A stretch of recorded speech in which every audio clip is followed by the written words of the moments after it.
Bowl sweeps and anti-sleeping legislation. Efforts to house, help, and relocate the unhoused population in New Orleans have been top of mind at both the local and state level over the last few years. WGSU reporter Ella Wales found out what it's really like for people living on the streets and what advocates say is needed to tackle this growing issue.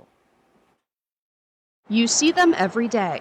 Members of New Orleans' unhoused population becoming familiar faces to many in the downtown area. The underpass at Calliope and Dryades becoming a residence for those with nowhere else to go. I came out of jail after doing 8 years in prison.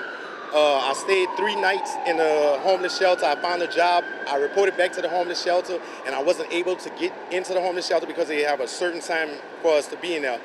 So I was basically on the street that night, and ever since then, I've been on the street. That's how it happens for many people on the streets. But according to Unity of Greater New Orleans, more unhoused people are getting help than not.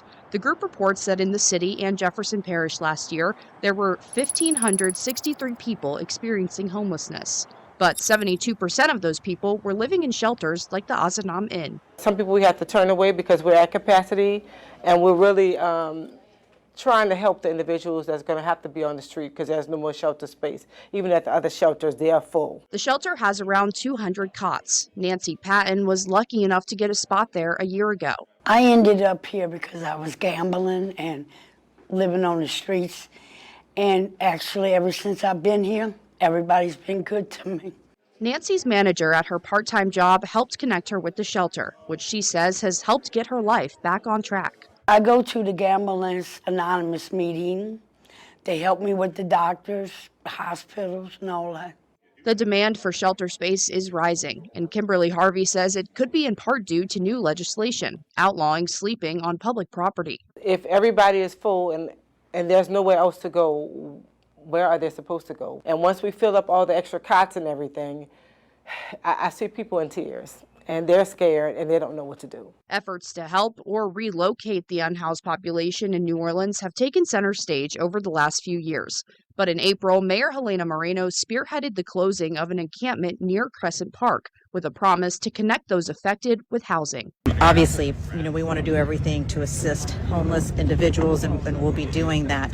But at the same time, we can't continue to have people remain in areas that are unsafe and they could be injured. WDSU followed up on the city's promise. The Office of Homeless Services and Strategy tells us of the 12 residents living in the encampment at the time of the closure, 10 were housed, 2 more have identified housing units and are waiting for them to become available.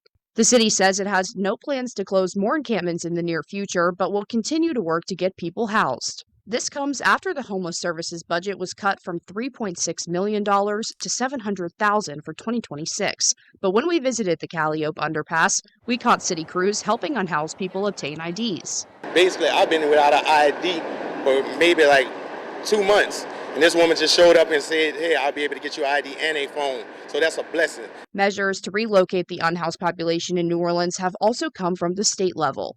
Ahead of the city hosting the Super Bowl in 2025, Governor Jeff Landry ordered sweeps around Caesars Superdome, the French Quarter, Interstate 10, and US 90. Unhoused people were bused to a warehouse known as the Transitional Center. We had some specific individuals where all of their belongings were lost. One man I remember had all of his work tools that were taken and supposed to be brought to the warehouse, but they couldn't find them for about a month, and so he couldn't work for a month and lost income. After less than 3 months, the transitional center closed. Sarah Parks with Grace at the Green Light says it did yield some success stories, with many people there being placed in permanent housing and connected with resources. But what will it take to provide housing to everyone in need?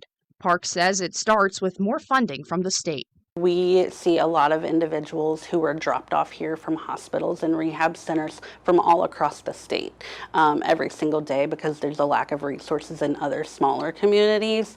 And so we literally are taking care of our state's homeless population here in New Orleans. In the meantime, advocacy goes a long way for the unhoused population in New Orleans. As the man on Calliope explains, they're not so different from me and you. Majority of this world is a paycheck away from being homeless. And like I said, that's just not right. Reporting in New Orleans, Ella Wales, WDSU News. According to Unity, 69% of our unhoused population are either longtime residents or native to the New Orleans area.